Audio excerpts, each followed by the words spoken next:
Hello, my name is Austin Habbage, the founder of Think Catholic, and you're listening to the Summa Theologica podcast, where we study St. Thomas Aquinas' Summa Theologiae in a way simple and insightful for anyone to understand. The Summa Theologica podcast is brought to you by Think Catholic. Taking 2 questions of the Summa a day, we'll seek to summarize St. Thomas's responses, discovering the brilliance of Aquinas and his Catholic faith is day 300. So let's get started. We're covering today questions 85 and 86 of the supplement to the Summa, that is, of the clarity of the beatified bodies and of the conditions under which the bodies of the damned will rise again. The translation that I always use in these podcasts is the one generously provided to me by Ave Maria Press, the 5-volume set translated by the Fathers of the English Dominican province, which you can now get at a discounted price from Ave Maria Press's site by typing in the code SUMMA10. And so here we go. Article 1, whether clarity is becoming to the glorified body. Clarity here means a kind of brightness. You see the word lightsome used in our translation of the Summa here to express this. And this brilliance is becoming to the glorified body as being a visible manifestation of the saints' invisible spiritual glory. Such lightsomeness also makes for a beauty which is becoming to the reward of the blessed. As St. Paul put it, there is one glory of the sun, another glory of the moon, another glory of the stars, for star differs from star in glory. So it is with the resurrection of the dead. What is sown is perishable, what is raised is imperishable. It is sown in dishonor, it is raised in glory. It is sown in weakness, it is raised in power. And as our Lord put it, as recorded in Matthew, then the righteous will shine like the sun in the kingdom of their Father. He who has ears, let him hear. Article 2, whether the clarity of the glorified body is visible to the non-glorified eye. As stated briefly by Aquinas, a gloss on Philippians chapter 3, made like to the body of his glory, says, it will be like the clarity which he had in the transfiguration. Now this clarity was seen by the non-glorified eyes of the disciples. Therefore the clarity of the glorified body will be visible to non-glorified eyes also. Further, the wicked will be tortured in the judgment by seeing the glory of the just, according to Wisdom chapter 5, but they would not fully see their glory unless they gazed on their clarity. Article 3, whether a glorified body will be necessarily seen by a non-glorified body. Can the glorified body become invisible to the sight of another is our current question.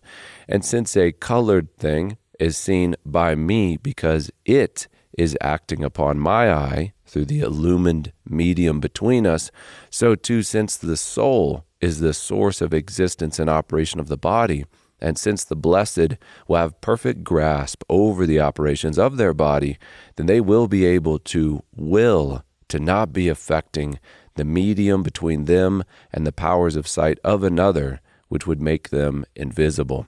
In summary, the glorified body can be visible or non-visible, pending the will of the blessed. St. Thomas says on this point, our body will be glorified in being made like to the body of Christ after the resurrection.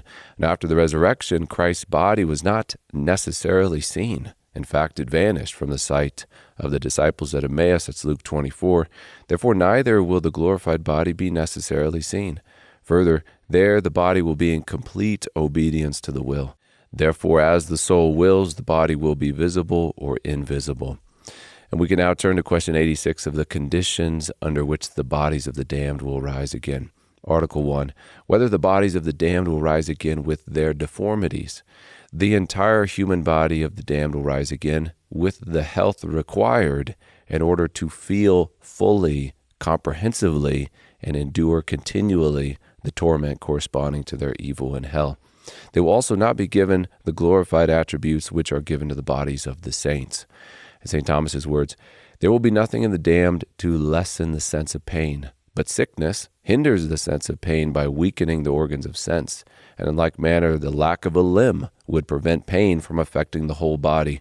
Therefore the damned will rise again without these defects, whereas those defects in the human body which are the natural result of its natural principles, such as heaviness, passibility, and the like, will be in the bodies of the damned, while they will be removed from the bodies of the elect by the glory of the resurrection.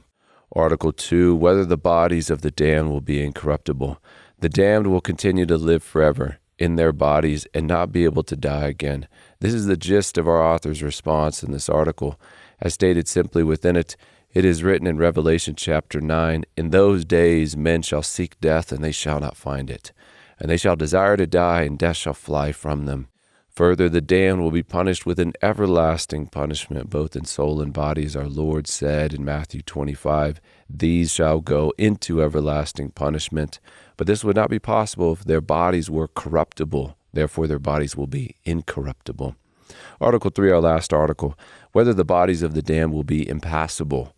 The bodies of the damned, although not subject to corruption, meaning destruction, a separation of their soul from their body, they will be passible in the sense that they will undergo the negative passion, so to speak, of physical and spiritual pain, which is appropriate to the torments of hell. To give the last word of our episode to Aquinas, he teaches us here, further, even as the body cooperates with the soul in merit, so does it cooperate in sin. Now, on account of the former cooperation, not only the soul, but also the body will be rewarded after the resurrection. Therefore, in like manner, the bodies of the damned will be punished, which would not be the case were they impassible. Therefore, they will be passible. And with that, we conclude another episode. We have just finished covering questions 85 and 86 of the supplement to the Summa, that is, of the clarity of the beatified bodies and of the conditions under which the bodies of the damned will rise again. My name is Austin Habish with Think Catholic, and I cannot wait to see you tomorrow.